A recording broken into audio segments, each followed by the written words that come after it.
10th और 12th ऐसा समय है जब हम अक्सर भटक जाते हैं। इसी समय में हम उस एज में होते हैं जब हमारे हार्मोन्स हमारे माइंड के कंट्रोल में नहीं रहते हैं, और यही समय है जिसमें अक्सर सभी से गलतियां होती हैं, क्योंकि इस समय पूरी दुनिया मोहमाया लगती है।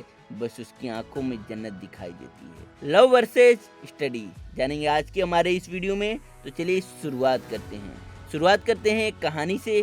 पहली कहानी कुछ इस तरह से है। एक मिडिल क्लास लड़का जो कि अपने स्कूल में पढ़ाई में बहुत ही होशियार था, अपनी स्कूल की एक खूबसूरत लड़की से उससे प्यार हो जाता है। एक दिन हिम्मत करके वह उस लड़की को अपने प्यार का इजहार करता है। लड़की भी मन ही मन उसे पसंद करती थी, इसलिए वह उससे प्यार को एक्सेप्ट कर लेती है, यानी वह भी लड़के से प्यार करने लगती है। धीरे धीरे उनका प्यार आगे बढ़ने लगता है। वह लड़का पढ़ाई में तेज था, लेकिन उस लड़की के प्यार में वह डिस्ट्रैक्ट हो जाता है। वह हर वक्त उस लड़की के ख्यालों में खोया रहता है। पढ़ाई करने बैठता था तो किताबों के बीच में मोबाइल को रखता है। वो सोचता है न जाने कब उसका कॉल आ जाए। उसका ज़्यादा से ज़्यादा समय लड़की से बात करने और चैटिंग करने में बीतने लगता है। धीरे धीरे समय बीतता है और शादी की बात आती है, लेकिन लड़का कुछ करता नहीं था। वह नौकरी की तलाश कर रहा था, इसलिए लड़की की शादी लड़की के घर वालों ने किसी और लड़के से फिक्स की जो आईपीएस था। खैर, लड़का थक हार कर लड़की से कांटेक्ट करने की कोशिश करता है। उसे कहता है कि मैं सुसाइड कर लूँगा, लेकिन लड़की उसका नंबर ब्लैक लिस्ट में डाल देती है।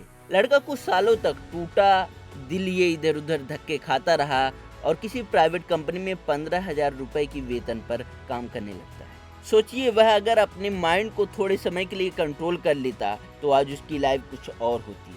मुझे पता है आज आपको मेरी बात बुरी लगेगी, लेकिन कल सक्सेसफुल होंगे तो ये दुनिया पूछेगी। असफल लोगों को ये दुनिया भी नहीं पूछती है साहब। इस कहानी से हमें एक टिप जरूर मिलता है कि सफल होंगे तभी प्यार मिलेगा। प्यार की सफलता कैरियर की सफलता के बाद ही मिलती है। चलिए दूसरी कहानी को समझते हैं। बिहार का एक लड़का था जो पढ़ने में बहुत ही तेज था। बीए में एडमिशन लेता है और प्रयागराज में एसएससी यानी स्टाफ सिलेक्शन कमीशन की तैयारी करने के लिए चला जाता है। वह पहली बार अपने गाँव को छोड़कर शहर में गया था तो शहर की हवा लग गई उसे।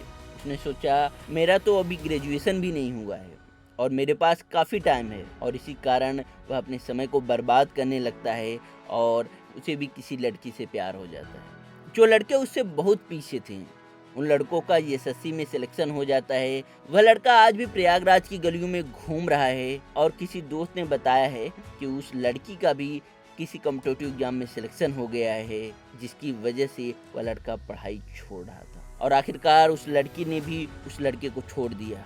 और दुनिया की सबसे बड़ी सच्चाई है साहब, सफल होने के बाद आपको दुनिया पूछेगी, असफल होने के बाद वह भी साथ छोड़ जाएगा जिसके लिए आपने दुनिया छोड़ी। तो अपने मन में एक बात जरूर बैठा लो कि जिसके लिए तुम पढ़ाई से मुंह मोड़ रहे हो, पढ़ाई से मुंह मोड़ने के बाद वह तुमसे भी मुंह मोड़ लेगा। प्यार के खातिर करियर को दांव पर लगाने वाले टीनेजर यह भूल जाते हैं कि एक बार करियर छूट गया तो उसे संवारना बहुत ही मुश्किल होता है। कहते हैं प्यार किया नहीं जाता, हो जाता है, लेकिन यदि आप विवेक से काम ले लें और अपने बढ़ते कदम को रोक लें तो कुछ भी हो सकता है, क्योंकि आपकी इसी गलती की आपको बहुत भारी कीमत चुकानी पड़ती है। कुछ लोगों को तो फेसबुक पे प्यार हो जाता है, वह फेसबुक पे चैटिंग करने में घंटों बिता देते हैं। अब साहब, फेसबुक भले चाइना का ऐप नहीं है, लेकिन यहाँ का प्यार सच में चाइना वाला ही होता है, क्योंकि आप जिसे करीना समझकर लंबी लंबी बातें करते हैं, असल में वो जॉनी लीवर भी हो सकता है। तो इसलिए लाइफ में प्यार का तो महत्व होता है,